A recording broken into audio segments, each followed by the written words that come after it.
All right, in this video we are going to be factoring more trinomials just like this one, and we're making sure we have a number out front here other than 1, and we're using the AC method instead of the method we used in the last video, which is sort of the guess and check FOIL method. So in guess and check, one thing we did is we said, okay, 12, well, that's probably maybe 3x times 4x, and then 5, I could put a 5 here and a 1 there, or a 5 here and a 1 there. I don't know what they would be. Something like that. Oh, let's see. Yeah, I guess I could try that. One's got to be negative, though. Maybe let's make this one negative and this one positive. And then I FOIL out to see if I'm right. That's the guess and check method. The AC method is one where it's more direct, where there's no guessing involved. It's you pick numbers and there's a certain pattern that you have to use in order to get there. Let me show you what I mean. So what you do is you take the A value and you multiply it by the C value. So 12 times negative 5 is negative 60. Now you look for two numbers that multiply to that and that add to a negative 17. So I have to multiply to negative 60 and I have to add to negative 17. So maybe 20 and 3. So 20 times 3, one of those has to be negative. Let's make it this one. So negative 20 times positive 3 is negative 60. So I got that. Negative 20 plus 3 is negative 17. So I got that one. Now, rather than just plug those in like we did in the couple sections ago where we were just factoring something like that, what you do is you take these two numbers and you replace the 17. So I'm going to write 12x squared. Instead of the negative 17, I'm writing these two. So it'll be negative 20x, and you always put whatever variable this one has to it, and then a plus 3x and a minus 5. Notice here that minus 20 plus 3x is still minus 17. So I haven't changed the equality of this, I'm just rewriting it. Okay, so once I've rewritten it, then I do group factoring. So I take these and group them, take those and group them. This one, now I see if there's a common factor. Looks like I can take out a 4 and an x, leaving me with a 3x minus 5. And then out of this one, I can't take anything. But in group factoring, you have to take something out. So the only thing you can divide into both of these that won't change them would be a positive 1. So I can take out a positive 1. That leaves me with 3x minus 5. Now when I do this, if this number or this binomial matches this one, then here's a term and here's a term. It's common. This one has it and this one has it. So I can factor the 3x minus 5 out, and if I take it out of this term, I'm left with 4x, and if I take it out of this term, I'm left with plus 1. So now here is my factorization of that. If I want to check it, I can. 3x times 4x, 12x squared. 3x times 1 plus 3x. Minus 5 times 4, minus 20x. Minus 5 times 1, minus 5. And notice when you add or subtract those two, you get negative 16. So this is my check, and I now know that that is the correct answer. So here's sort of the steps that you go through. So you'll factor out a common factor if there is one. That's always a first step in any factoring. Then you multiply the A value by C. Find two numbers whose product is that, AC, and whose sum is whatever the middle term is.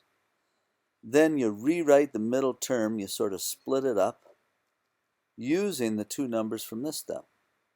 Then you group factor, and then you check. Let's try those steps. No common factor. Okay, so step 1's done. Multiply A by C. So 3 times 16 is 48. So I'm looking then, what's it say? Two numbers that multiply to 48 and whose sum is, oh, what is the number? whose sum is negative 16, and whose sum is negative 16. Okay, so two numbers who multiply to 48 and whose sum is negative 16. Okay, well, 48, 12 times 4, but that adds to a positive 16. So I could go minus 12 times minus 4. Those multiply to 48, and they also add to a negative 16. Those are my two numbers then. So I could have gone with 48, I could have gone 8 and 6, but those add to 14.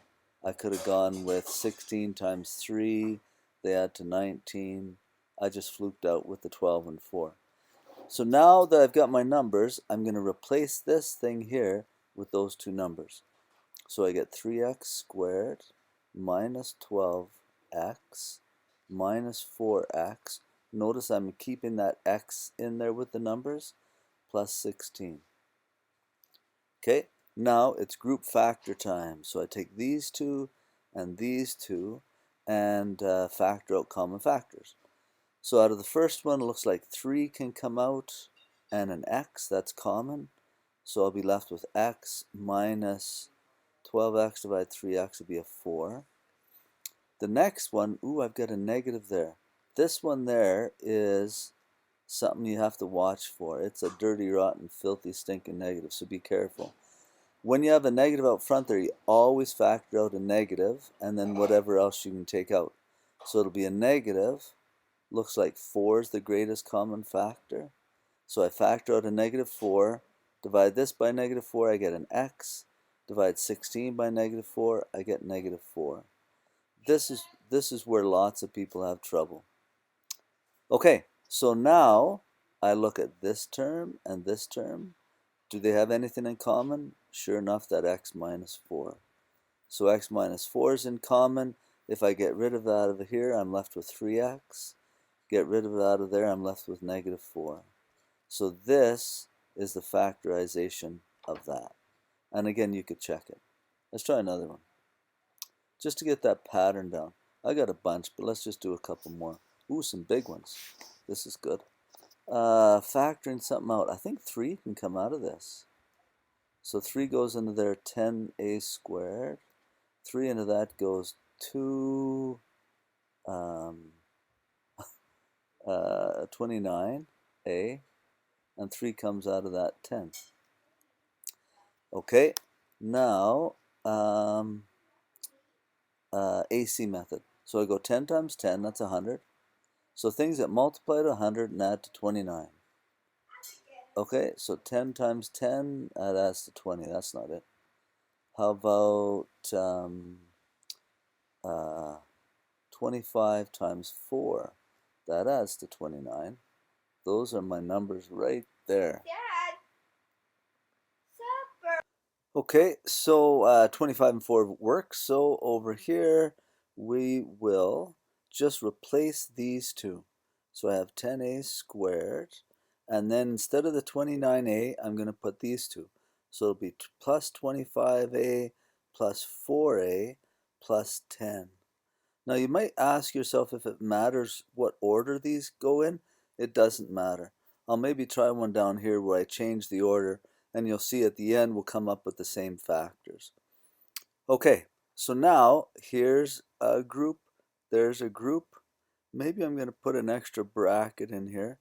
So out of the first two, I think I can take a 5 and an a.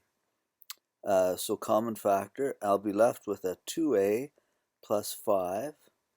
Out of this one, I think I can take a 2, so plus 2. Notice you want to put that sign in there. A lot of people forget to put the addition or subtraction there. Make sure you put it in.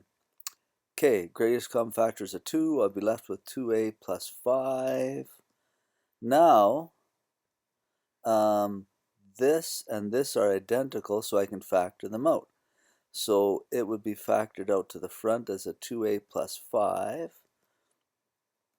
And then if I get rid of that there, I'm left with a 5a. If I get rid of this here, I'm left with a plus 2. So there would be my factorization. Typically, now that I've factored the inside, I probably don't need those square brackets anymore. I liked putting them in at the start there just so I didn't get confused where the brackets are. Now, I wanted to show you if you were to change it the other way. I'll just do the 10a squared part, but you'd put the 3 in front and the rest of it. But let me put the 4a first and the 25a second.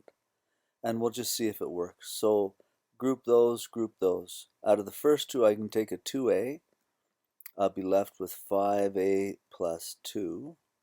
Out of the next one, I can take a 5. I'll be left with a 5a plus 2. I can factor 5a plus 2 out to the front, and I'm left with a 2a plus 5. And you notice, although the order is different, the factors are identical. So this is the same thing as that. Again, making sure you had that 3 in front the whole time. And a 3 there. Let me try one more just for practice and see how you do. And if you want to pause, you can. And then why don't we try one with a minus? Here's a minus one. This one looks like a good one. Let's do that one. Okay. So AC, 12 times 5, negative 60. So two things that multiply to negative 60 and add to a negative 11. Okay, 20 times 3, or 20 times negative 3. But the difference there is 17. That's not going to work. 6 times 10. 6 times negative 10. That gives me 16, or 4.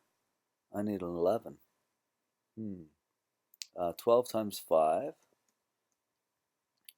Again, negative. One of them has to be negative. But again, the difference there is 7. And I got to get 11. How about 15 times 4? Maybe 15 times negative 4? The difference there would be a positive 11. I need a negative 11. So I have to be negative 15 and a positive 4. That gives me the negative 11 winner right there. So I rewrite this one. And instead of the 11x, I'm going to split it into 2. And one of them will be a minus 15x. And the other one will be a plus 4x. So those numbers there come right from here. Minus 5. Group. Out of this, I think I can take a 3 and an x, leaving me with 4x. Take away 5. Out of this one, nothing can come out, so I have to take something out, so I'll take out a plus 1, because I know dividing by 1 doesn't change anything. So 4x minus 5. Now here's a grouping, or there's a term and there's a term. Each of those terms have a 4x minus 5. So I can factor that out the front, and I'm left with a 3x, and this one goes, and I'm left with a plus 1. So this would be my factorization of that one. Okay, hopefully you're getting on to the pattern for doing those. Do I have any other harder ones? I think they're all fairly similar.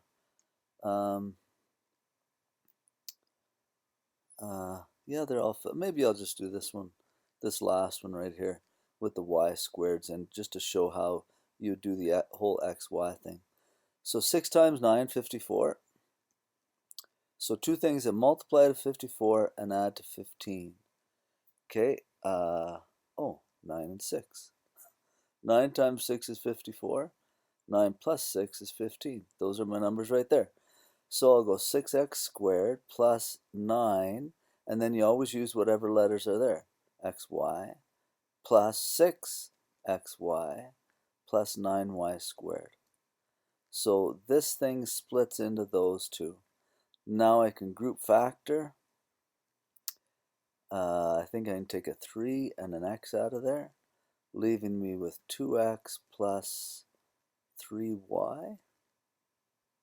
Yeah, that's right. And then this one I can take a 3 out again, and I can take a y out, leaving me with 2x plus 3y. Now, if you have a hard time getting these numbers here, just take the 6xy and divide it by the 3y. And so 6 goes into 3 twice. That's my 2. A y's cancel. I'm left with the x. there's my x. So if you need to do it off on the side, go ahead and do that. Now this and this are the same, so I can factor those out. And I'm left with 3x plus 3y. Now one thing that's interesting that happened with this question is this factor here, there's still a common factor that I could take out of that. So I could rewrite this as 2x plus 3y times, there's a 3 that can come out of there, leaving me with an x plus y. So this here will be the proper factorization of that polynomial. And if you take a look at it, I didn't notice this to begin with, but I could have factored a 3 out of everything right to begin with. Plus 5xy plus 3y squared. And then I would do my group factoring, or my AC method, and then group factoring from there. Regardless if you forget to factor out a common factor and you do it at the end, or you factor it out initially and then do it, you're going to come up with the same answer. Okay, try a bunch of questions.